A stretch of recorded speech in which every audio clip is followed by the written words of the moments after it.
அடுத்த என் புருஷனை பத்தி யார் பேசினாலும் நான் என்ன பண்ணுவேன்னு எனக்கே தெரியாது. என் புருஷன் உங்களை மாதிரி சூட்டு போடாம இருக்கலாம், விலை உயர்ந்த கார்ல சுத்தாம இருக்கலாம். ஆனா அவர் இந்த ஜில்லாவுக்கே சிங்கம்.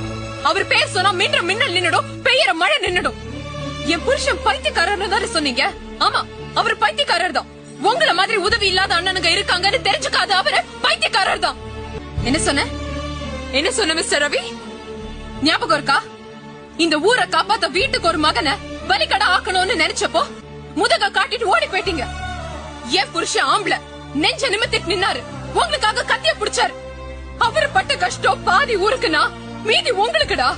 என் புருஷன் இந்த தியாகம் பண்ணலனா இன்னைக்கு நீங்க வெளிநாட்டுல இருக்க முடியுமா? என் புருஷன் இல்லனா இந்த ஊருக்குள்ள நீங்க ஒரு அடி எடுத்து வச்சிருப்பீங்களா? இல்ல இப்போ என் புருஷன் ஆதரவு இல்லாம உயிரோட இந்த ஊரை விட்டு உங்களால போக முடியுமா?